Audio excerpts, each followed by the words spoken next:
Look around this room. Every single person here wants something. Dreams, goals, visions of a life that doesn't exist yet. But here's the brutal truth nobody wants to hear. Wanting is free, but discipline is expensive. It costs your comfort, it costs your sleep, it costs the version of yourself that quits when it gets hard. I'm not here to motivate you.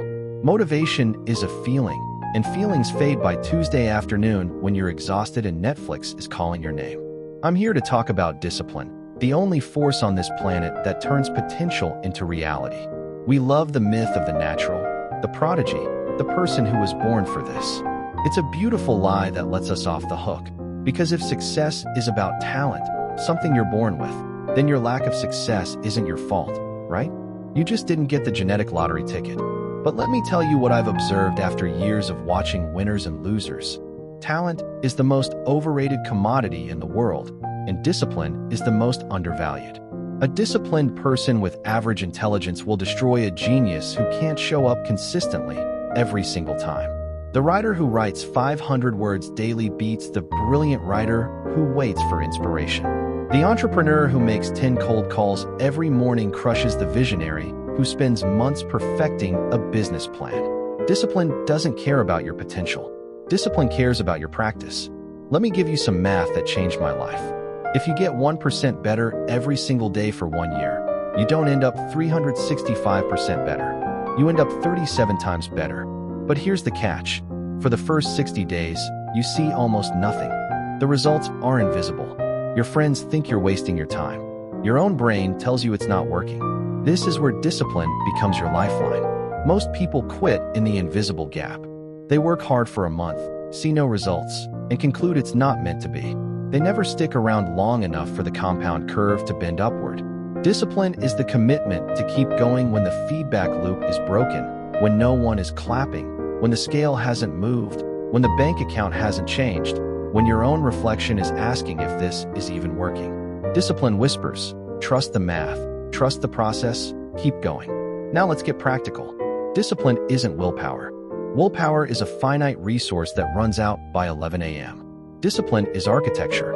It's designing your environment so that doing the hard thing becomes easier than doing the easy thing. Want to work out every morning? Sleep in your gym clothes. Put your shoes next to your bed. Make the default option the disciplined option. Want to write a book? Block the same 2 hours every morning. Turn off Wi-Fi. Make distraction harder than creation. Want to build a business? Automate your savings so you can't touch the capital. Remove the decision from your emotional brain entirely. Discipline isn't about being a superhero. It's about being a systems engineer. You're not fighting temptation 50 times a day. You're removing the temptation from the room. The most disciplined people aren't the ones with the strongest willpower. They're the ones with the best defaults. Let's talk about pain, because there's no success without it. You have two options in life, the pain of discipline or the pain of regret. The pain of discipline is waking up early when you're tired, saying no to the party so you can study, investing money instead of spending it, having hard conversations instead of avoiding them. This pain is sharp, immediate, and voluntary. Or the pain of regret. Looking back at 40 and realizing you never started, watching someone else build your dream because you were too tired, explaining to your kids why you settled. This pain is dull, chronic, and forced upon you. Here's what nobody tells you. You don't get to skip pain, you only get to choose which kind. Discipline is choosing the pain that builds, the pain that compounds into strength, into options, into freedom. Regret is choosing the pain that decays, the pain that compounds into bitterness, into what-ifs, into the slow death of unlived potential. Every time you choose discipline, you're voting for the person you're becoming. Every time you choose comfort, you're voting for the person you were yesterday. The final level of discipline isn't about what you do, it's about who you are. Most people think once I achieve the goal, then I'll be the person, but discipline inverts that. You become the person who does the work, and the results follow as evidence.